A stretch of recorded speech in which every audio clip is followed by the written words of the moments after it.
গোবিন্দপুর নামে একটি গ্রামে বাস করত রাহেলা। তার দুটি সন্তান ছিল। তাদের নাম ছিল সুমি আর সোহান। তাদের বাবা ছিল না, অনেক আগে মারা গেছে। এরপর রাহেলা সংসারের দায়িত্ব নিজের হাতে নিয়েছিল। রাহেলা মোড়লের বাড়িতে রান্নার কাজ করত। রাহেলার ছেলে মেয়ে তখন অনেক ছোট ছিল। বাবা সোহান, তোর বোনকে একটু দেখে রাখিস, আর তোরা ঘরের মধ্যেই খেলবি, বাহিরে একদম যাবি না। আচ্ছা মা, ঠিক আছে। আমরা বাহিরে একদম যাব না, ঘরেই খেলবো। এসব শুনে রাহেলা সেখান থেকে চলে গেল। মোড়লের বাড়িতে অনেকজন থাকতো। তাদের সবার জন্য রাহেলা রান্না করত। আর যদি একদিন রান্নায় কোনো কিছু কম বেশি হতো, তাহলে সেদিন রাহেলাকে অনেক কথা শুনতে হতো। সেরকমই একদিন রাহেলা, রাহেলা।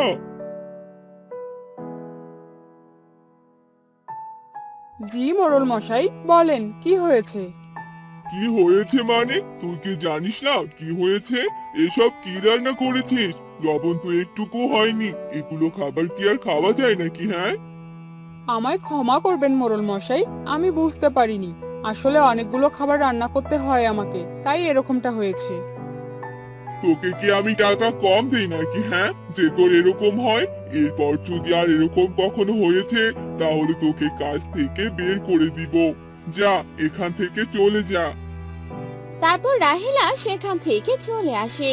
এভাবে নানান কথা শুনে শুনে রাহেলা কাজ করত, কারণ তার এই কাজ করা ছাড়া আর কোনো উপায় ছিল না। আর সব কাজ শেষ করে রাহেলা বাড়ির দিকে যাচ্ছিল। তখনই সে একটি ছোট্ট আমের চারা দেখতে পেল। ছোট একটি আমের চারা দেখতে পাচ্ছি, যাই এটা বরং বাড়িতে নিয়ে যাই। বাড়িতে গাছটি রোপণ করে দিব, যদি কাজে লাগে।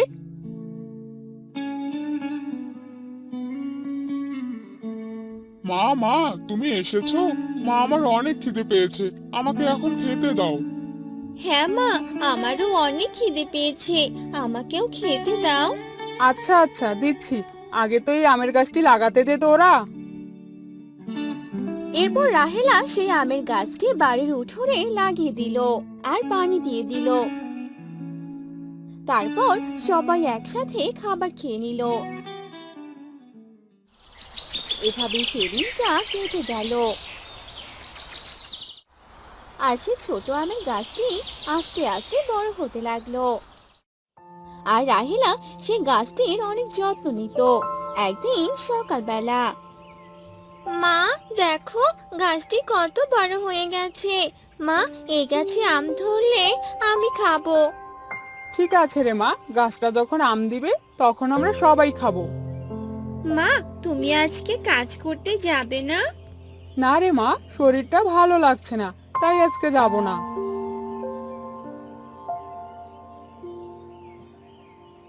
আপনাকে মোড়ল মশাই এখনই তার বাড়িতে ডাকছেন। আপনাকে এখনই আমার সাথে যেতে হবে। কিন্তু আজ তো আমার শরীর অনেক অসুস্থ, আর আমি তো মোড়ল মশাইকে বলেছি যে আজ আমি যাব না। আজ বাড়িতে একটি ছোট আয়োজন পড়েছে, যার কারণে অনেক রান্না করতে হবে। আর তাই আপনাকে আমার সাথে যেতে বলেছি। এরপর রাহেলা মোড়লের কর্মচারীর সাথে যেতে লাগলো আর বাড়িতে গিয়ে রান্নার কাজ করতে লাগলো। রান্না করতে করতে রাহেলা আরো বেশি অসুস্থ হয়ে পড়লো। আমি যে আর পারছি না, অনেক খারাপ লাগছে। কি যে রান্না করছি কিছুই যে বুঝতে পারছি না। রাহেলা সব রান্না শেষ করলো। এরপর সেখানে অনেকজন আসলো। সেই আয়োজনে সবাই খাবার খেতে লাগলো, কিন্তু কেউ খাবার খেতে পারলো না। সবাই খাবার নিয়ে অনেক কথা বলতে লাগলো। সে সে সে সে, এসব কি রান্না হয়েছে? কি যে বাজে খেতে! এইসব রান্না কে করেছে? একটা আয়োজনের বাড়িতে এরকম রান্না হয় নাকি? সে এসব কথা সবার মুখে মুখে ছড়াতে লাগলো। এসব কথা মোড়ল শুনতে পেল। এসব কথা শুনে মোড়লের ভীষণ রাগ উঠে যায়, যার কারণে মোড়ল রাহেলাকে অনেক জোরে জোরে ডাকতে লাগলো। রাহেলা, এই রাহেলা, এদিকে আয়। কি হয়েছে মোড়ল মশাই, এভাবে ডাকছেন কেন? এসব তুই কি রান্না করেছিস? সবার মুখে মুখে কত কথা, আর এসব কথা আমার শুনতে হচ্ছে? আমি অনেক অসুস্থ ছিলাম, তাই এরকমটা হয়েছে মনে হয়। তোকে আর কাজ করতে আসতে হবে না, তুই এখান থেকে চলে যা। না না মোড়ল মশাই, না না, তোর আর কোনো কথাই আমি শুনবো না, তুই চলে যা এখান থেকে। এসব কথা শুনে রাহেলা কান্না করে দিল, কিন্তু মোড়ল তার কোনো কথা শুনলো না। আর রাহেলা বাড়িতে চলে এলো। কি হলো মা, আজ তুমি এত তাড়াতাড়ি চলে এলে যে? তোমার কি শরীরটা বেশি খারাপ লাগছে? না রে বাবা, মোড়ল মশাই যে আমাকে কাজ থেকেই বের করে দিয়েছে, এখন এই সংসার কি করে চলবে রে বাবা? মা তুমি চিন্তা করো না, সৃষ্টিকর্তা ঠিক একটা উপায় বের করে দিবে।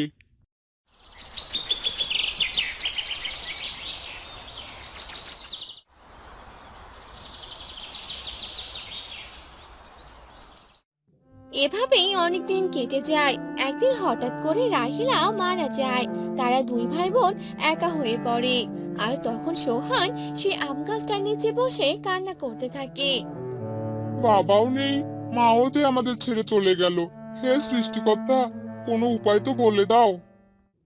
তোমরা অনেক ভালো, তোমার মা আমার অনেক যত্ন নিয়েছে, যার কারণে আমি এত বড় হয়ে গেছি, আর আমার গাছে অনেক ফলও ধরেছে।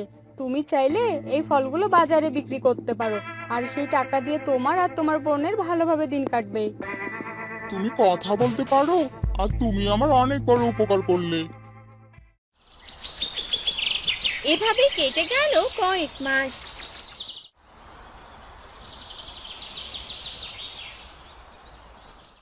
আম গাছটি বৃদ্ধ হয়ে যায়, যার কারণে সেই গাছে আর কোনো ফল ধরে না। আর তখন সোহান বলতে থাকে, এবার এবার কি হবে? তোমার গাছে যে কোনো ফল নেই, কি বিক্রি করব আমি? আর সংসার চলবে কিভাবে? আমার গাছের পাতা আর এই ডালগুলো তুমি বিক্রি করতে পারো। আচ্ছা ঠিক আছে, এবার তাহলে তোমার গাছের ডালগুলো কেটে ফেলি। সোহান সেই সবগুলো ডাল কেটে বাজারে নিয়ে গেল আর সেগুলো বিক্রি করলো। এভাবে বৃদ্ধ আম গাছটি সোহানকে সাহায্য করলো। এখন শুধুমাত্র গাছের গোড়া অংশটুকুই ছিল। এখন তোমাকে সাহায্য করার মতো এই গোড়া অংশটুকুই আছে, তুমি চাইলে এটাও বিক্রি করতে পারো, এতে আমার কোনো দুঃখ নেই। সোহান তাই করলো, সেই অংশটুকু বিক্রি করে দিল। আর সে বৃদ্ধ আম গাছটি তাদের সাহায্য করতে পেরে অনেক খুশি হলো। রাজেন্দ্রপুর নামে একটি গ্রাম ছিল। সেই গ্রামে একটি ছেলে বাস করত। তার নাম ছিল কানাই। তার একটি চোখ কানা ছিল। সে অনেক গরিব ছিল, আর সে তার মাকে নিয়ে থাকতো। কানাইয়ের একটি মাত্র জমি ছিল। সেই জমি চাষাবাদ করেই সংসার চলতো, কিন্তু কানাইয়ের ফসল কেউ কিনতো না। কি রে বাবা কানাই, এভাবে আর কতদিন চলবে? ঘরে যে চাল ডাল কোনো বাজার নেই। আমিও যে কিছুই বুঝতে পারছি না, কি করব এবার আমি? আমার জমির ফসল যে কেউ নিতে চাচ্ছে না। ফসল বিক্রি না করলে এত কিছু করব কি করে মা? সব যে আমার কপালের দোষ, ভগবান আমার এক চোখ কানা বানিয়ে দিয়েছে। এসব কথা বলতে নেই রে বাবা, ভগবান যখন সমস্যা দিয়েছে সমাধান একদিন দিবে, তুই এসব নিয়ে ভাবিস না বাবা। জানি না মা, কি যে করবো এবার আমি। দেখে আসি জমিটার কি অবস্থা। আচ্ছা বাবা, যা তবে। এসব বলে কানাই সেখান থেকে চলে গেল আর রাস্তা দিয়ে হাঁটতে লাগলো। তখনই রাস্তায় এক মেয়ের সাথে কানাইয়ের দেখা হলো। আর মেয়েটি কানাইকে দেখে হাসতে লাগলো। কি রে কানাই, তোর এই একটা চোখ কানা নাকি দুটোই কানা? তোকে দেখেই তো প্রথমে আমি ভয় পেয়েছিলাম। একটু চশমা পরে থাকিস। এভাবে কেন বলছো রূপালী? আমাকে নিয়ে হাসি ঠাট্টা করো না। ভগবান আমাকে কানা বানিয়েছে, এতে তো আমার কোনো দোষ নেই। তোমরা এভাবে হাসি ঠাট্টা করলে আমার যে অনেক খারাপ লাগে। হাসবো না তো কি করব শুনি? তোকে দেখলে আমার মুখে এমনিতেই হাসি চলে আসে। যা, এখন চলে যা এখান থেকে। এসব শুনে কানাইয়ের মন অনেক খারাপ হয়ে গেল, আর কানাই সেখান থেকে চলে গেল। আর একটি গাছের নিচে গিয়ে বসে পড়লো আর বলল, হে ভগবান, এ তুমি আমার সাথে কেন করলে? তুমি আমার একটা চোখ কানা বানিয়ে দিলে কেন? আমাকে নিয়ে সবাই অনেক হাসাহাসি করে। কানাই এভাবে একটি গাছের নিচে বসে কান্না করতে থাকে। আর তারপর কানাই তার জমিতে যায় আর কাজ করে রাতে বাড়িতে আসে। কানাই তার মাকে ডাকতে থাকে। মা, ও মা।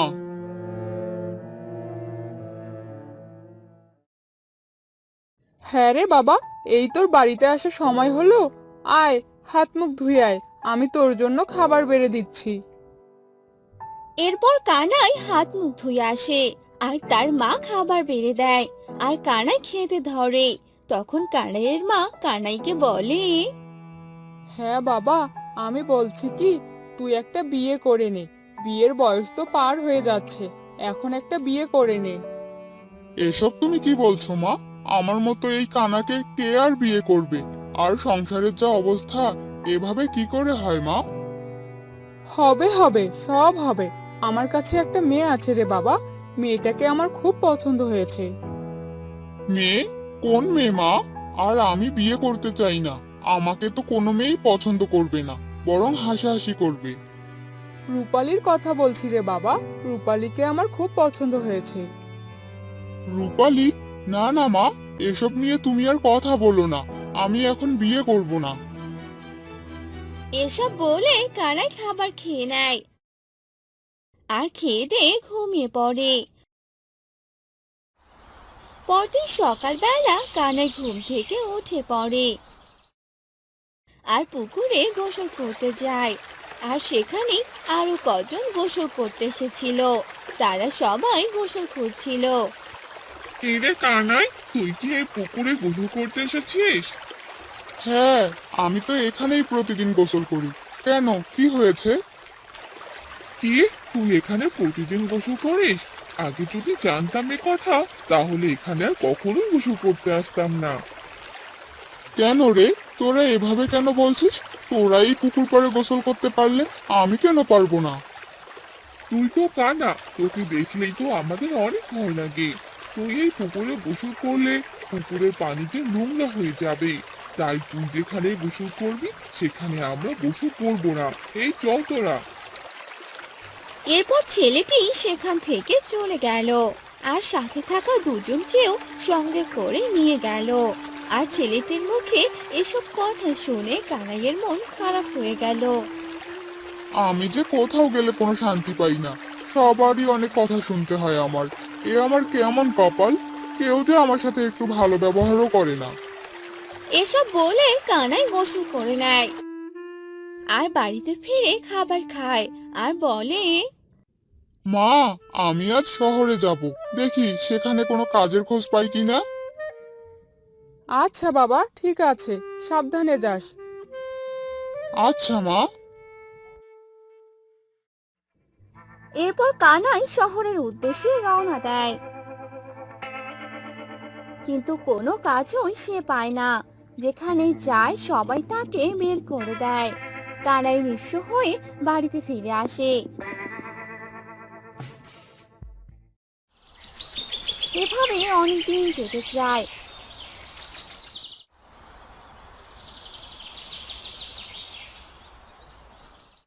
একদিন রূপালী নামে সেই মেয়েটি হাঁটছিল।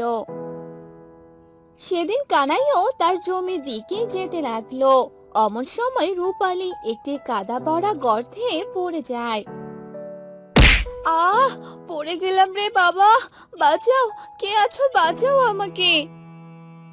আরে, কার যেন চিৎকারের আওয়াজ শোনা যাচ্ছে, দেখি তো সামনে গিয়ে। এরপর কানাই দৌড়ে সামনে যায়, গিয়ে দেখে সেই মেয়েটি কাদা ভরা গর্তে ডুবে যাচ্ছে।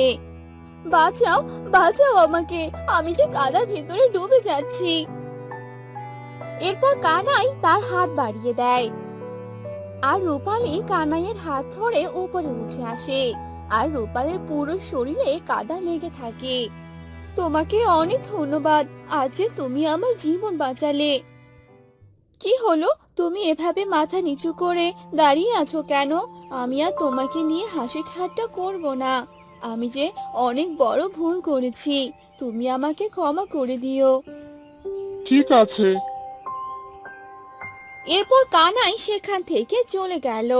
আর রূপালী কানাইয়ের যাবার দিকে তাকিয়ে বলতে লাগলো, কি যে ভালো মানুষ, আর আমি কিনা তার সাথে অনেক খারাপ ব্যবহার করেছিলাম।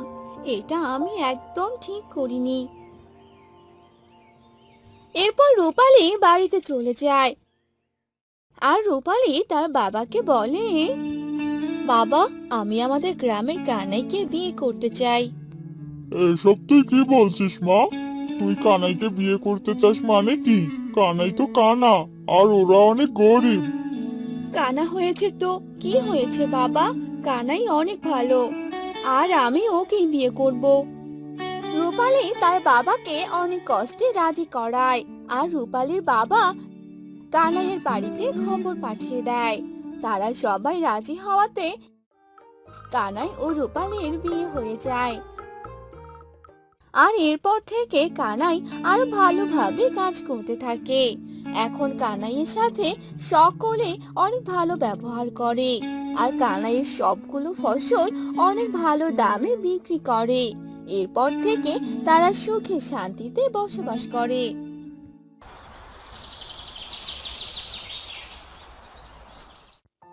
চাঁদপুর গ্রামে পৃথা তার মা ও বাবার সাথে বাস করত।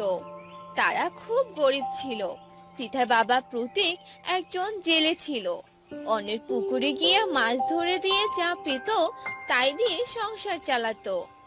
একদিন, ওগো শুনছো? হ্যাঁ বলো, কি হয়েছে? ঘরে তো কোনো বাজার নেই গো, আজ কি রান্না করব? অন্যের পুকুরে মাছ ধরে দিয়ে যা টাকা পাই তা দিয়ে সংসার চালানো খুব কষ্ট হয়ে যায় গিন্নি। আশেপাশে কোনো নদীও নেই যে মাছ ধরবো। হঠাৎ করেই প্রতীক, এই প্রতীক, বাড়িতে আছিস? হ্যাঁ রহিম চাচা, বলো। বলছি, আমাদের পুকুরে মাছ মারতে হবে। তুই একটু মাছ মেরে দিয়ে আয় না। আচ্ছা চাচা। চল তাহলে। গিন্নি, আমি যাচ্ছি, আসার সময় বাজার করে আনবো। আচ্ছা যাও। প্রতীক রহিমের সাথে তাদের বাড়ি চলে গেল। এই পুকুরের মাছ মেরে দে। আচ্ছা চাচা।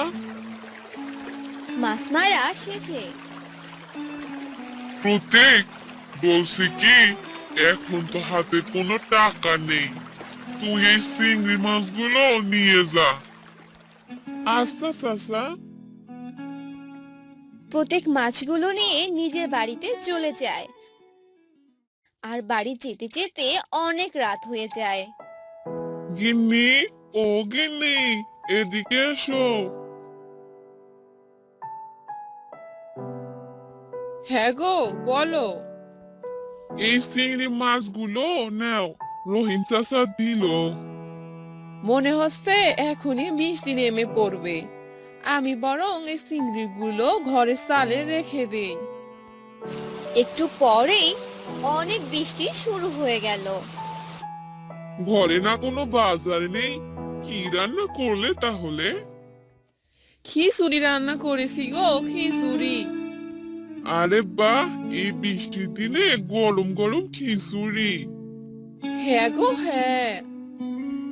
আজ তো মজাই এসে যাবে। মা পৃথা, আয় তুই একটু খেয়ে নে। হ্যাঁ মা, আসছি। তারা সবাই মিলে রাতের খাবার খেয়ে নিল।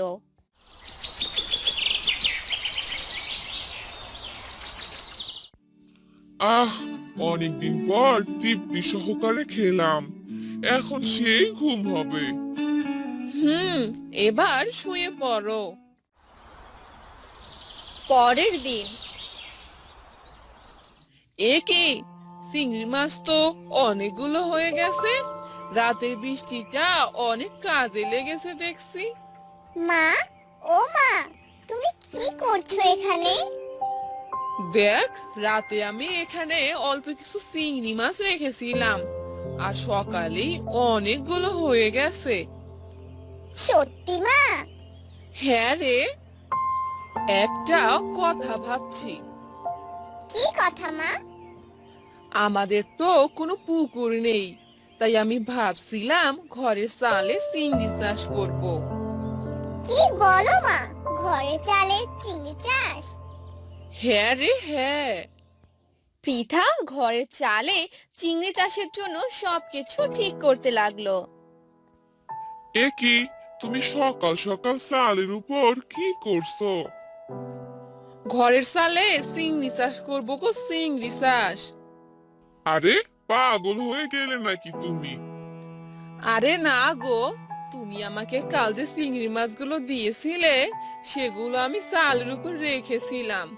রাতের বৃষ্টি পেয়ে আরো অনেকগুলো চিংড়ি মাছ হয়ে গেছে। বলো কি গিন্নি? হ্যাঁ গো, আমাদের তো নিজস্ব কোনো পুকুর নেই মাছ চাষ করার, তাই ভাবছি ঘরের চালেই চিংড়ি চাষ করব। তোমার আইডিয়া তো দারুণ গিন্নি। দেখতে হবে না বউটা কার।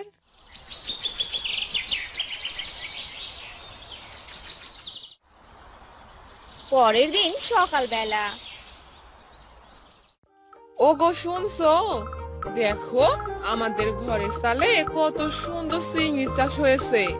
কালকে থেকে আজ আরো বেশি হয়েছে মাছ। হ্যাঁ, তাই তো দেখছি। তুমি বরং বাজার থেকে কিছু মাছের খাবার নিয়ে এসো। আচ্ছা, যাচ্ছি। প্রতীক বাজারে চলে গেল। সাগর দাদা, আমাকে কিছু মাছের খাবার দাও তো। মাছের খাবার? তুমি কি করবে প্রতীক দাদা? আমার বউ চিংড়ি চাষ করবে গো। কিন্তু তোমাদের তো কোনো পুকুর নেই, তাহলে কোথায় চিংড়ি চাষ করবে? ঘরের চালে গো সাগর দাদা, ঘরের চালে। ঘরের চালে আবার চিংড়ি চাষ হয় নাকি? প্রতীক মাছের খাবার নিয়ে বাড়িতে চলে গেল। এই নাও গিন্নি মাছের খাবার। দাও।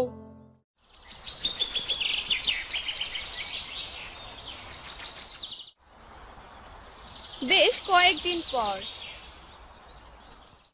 ওগো শুনছো, চিংড়ি তো ভালোই চাষ হচ্ছে দেখছি। যাও এগুলো বাজারে বিক্রি করে এসো। প্রতীক সেগুলো বাজারে বিক্রি করে আসলো, আর কিছুদিনের মধ্যে তারা অনেক বড়লোক হয়ে গেল। কই গো প্রতীক দাদা, ভালোই তো ঘরের চালে চিংড়ি চাষ করেছো।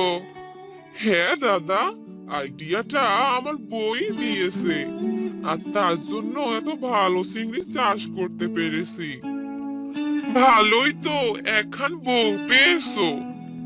দেখতে হবে না বউটা কার। এরপর থেকে তারা সুখে শান্তিতে দিন কাটাতে লাগলো।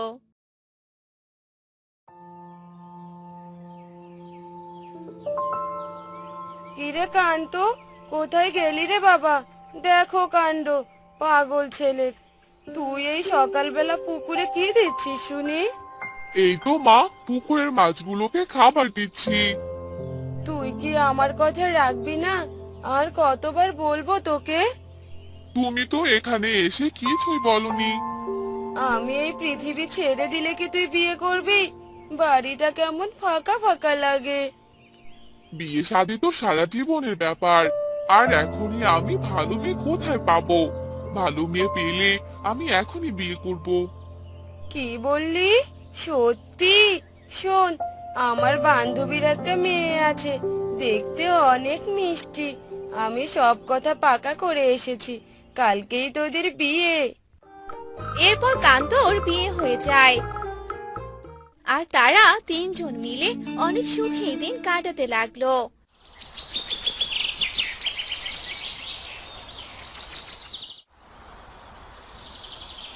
একদিন বৌমা, কোথায় গেলে তুমি? এদিকে একবার শুনে যাও তো। হ্যাঁ মা, বলুন। আজ একটু চিংড়ি টক রান্না করো তো। আমার কান্ত যে অনেক পছন্দ করে, ছেলেটা খুব খুশি হবে। চিংড়ি টক? এই চিংড়ি তো আমার অনেক পছন্দের। আমি এক্ষুনি যাচ্ছি মা। কান্তর বউ চলে যায় আর রান্নাঘরে রান্না করতে থাকে। আর একটু পর রান্না শেষ হয়ে যায়। কই তোমরা, ঘরে এসো, রান্না যে হয়ে গেছে। সবাই চলে আসে আর কান্তের বউ তাদের খাবার দিতে থাকে। আর তখনই বাহির থেকে কে যেন ডাকতে থাকে। বাড়িতে কেউ আছো? আমি যে অনেক অসহায়। বৌমা, দেখো তো বাহিরে মনে হচ্ছে কেউ এসেছে। না করো না কিন্তু, কি চাই দিয়ে দিও। এই বুড়ির জ্বালায় শান্তি করে খেতেও পারলাম না। এই বুড়ির এখানে কি চাই? এভাবে ডাকাডাকি করছে কেন? মারে, আমার যে খুব ক্ষুধা পেয়েছে, আমাকে কিছু খেতে দিবি মা? আমার খাবার নষ্ট পছন্দের, দে না, দে না একটু খেতে। এই বুড়ি, যাও তো এখান থেকে। একদম বেশি কথা বলবে না। কোথা থেকে যে আসে এরা, যত সব। আমি চলে যাচ্ছি, কিন্তু আশীর্বাদ করছি তোর এই চিংড়ি খাওয়ার আশ কখনো জানি না মেটে। এ কথা বলে বৃদ্ধা সেখান থেকে চলে যায়। আর কান্তর বউ ঘরে চলে আসে। বুড়িমা কি চলে গেছে? খেতে দিলে না যে? না মা, খেতে দেইনি। এখানে তো মাত্র কয়টা চিংড়ি। আর এসব ভিখারিদের খেতে দিলে কাল দেখবেন আবার ঠিক চলে এসেছে। ছি বৌমা, এটা তুমি একদম ঠিক কাজ করনি। কান্তর বউ তার শাশুড়ির কথা না শুনে খেতে থাকে। আর খেতে খেতে সে সবগুলো চিংড়ি খেয়ে ফেলে। আহ, তরকারিটা তো অনেক দারুণ খেতে হয়েছে, কিন্তু এইটুকু খেয়ে যে আমার আরো খেতে ইচ্ছে করছে। গিন্নি, এগুলো তুমি কি করলে? সব চিংড়ি খেয়ে ফেললে। আমার আর মায়ের জন্য তো একটা চিংড়িও রাখলে না। আহ কান্ত, বৌমার ভালো লেগেছে খেয়েছে, আমরা এই বেগুন তরকারি দিয়েই খেয়ে নেব। এরপর তারা খাবার শেষ করে আর কান্তর বউ বাসন মাজতে থাকে। বৌমা, বাসনগুলো মাজা হলে এই মাছগুলো কেটে নিও। যা গরম পড়েছে, নয়তো এই মাছগুলো নষ্ট হয়ে যাবে। বাসন মাজা শেষ করে কান্তর বউ মাছ কাটতে থাকে। মা ছেলে মিলে শুধু আমায় হুকুম করে, আর সারাদিন একাজ ওকাজ লেগেই আছে।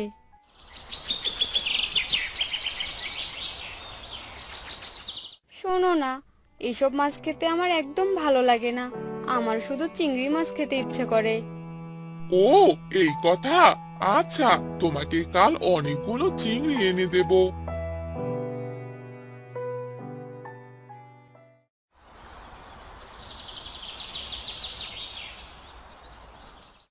কই গো গিন্নি, কোথায় গেলে? এদিকে একবার এসে দেখো। কি হলো কি, এভাবে ডাকছো কেন? তুই আজও চিংড়ি এনেছিস? দে বাবা, আজ চিংড়ি আমি রান্না করব। বৌমা, তুমি ঘরে গিয়ে বসো। এই কথা বলে রমেশের মা রান্নাঘরে যায় আর চিংড়িগুলো রান্না করতে থাকে। বাহিরে গরুটা ডাকছে, রান্নাটা তো প্রায় শেষ হয়ে এসেছে। যাই, গরুটাকে একটু খাবার দিয়ে আসি।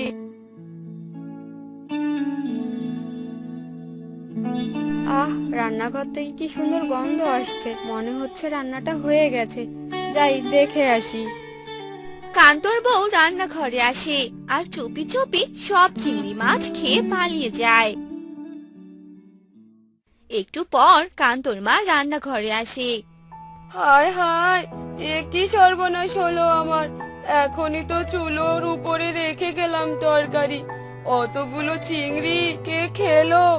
এবার কি করব?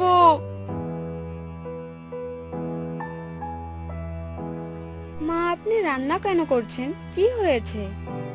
তারপর কান্তর মা কান্তর বউকে সবটা খুলে বলে।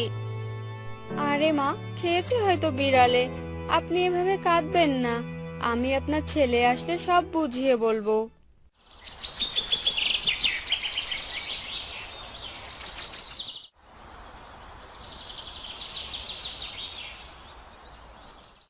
না, আর পারছি না। এই চিংড়ির গন্ধে যে আমি পাগল হয়ে যাচ্ছি।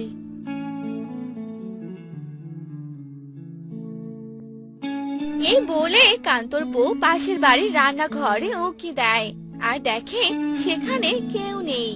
কান্তর বউ চুপি চুপি সেই ঘরে ঢুকে চিংড়িগুলো চুরি করে খেয়ে নেয় আর বাড়িতে চলে আসে। আর এভাবে কান্তর বউ রোজ কারো না কারো বাড়ির চিংড়ির তরকারি চুরি করে খেত, কিন্তু কেউ তাকে ধরতে পেত না।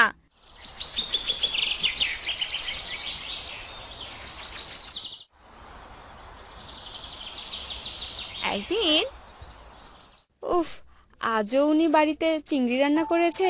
যাই দেখি আজও চুরি করে খেতে পারি কিনা। এরপর কান্তর বউ পাশের বাড়িতে যায় আর রান্নাঘরে গিয়ে সব চিংড়ি মাছ খেয়ে নেয় আর জানালা দিয়ে এসব দেখে ফেলে কান্তর মা। হায় হায় ভগবান, এ আমি কি দেখলাম!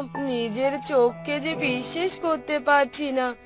বৌমাই তাহলে গ্রামের এসব ঘটিয়ে বেড়াচ্ছে। কান্তকে জানাতে হচ্ছে ব্যাপারটা।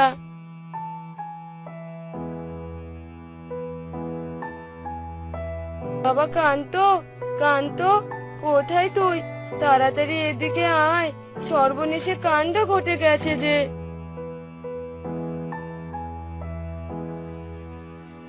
মা, এভাবে ডাকছো কেন?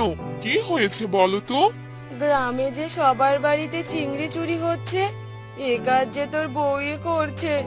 এ কথা যদি জানাজানি হয়, তাহলে যে মান সম্মান আর কিছুই থাকবে না রে বাবা।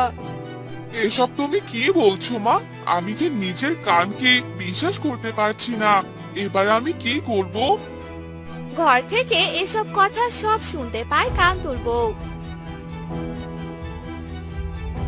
আর সে উঠোনে আসে। বিশ্বাস করুন মা, আমি এসব ইচ্ছে করে করিনি। শোনো বৌমা, আজকের পর কখনো কারো সাথে খারাপ ব্যবহার করবে না, আর অসহায় মানুষকে সাহায্য করবে।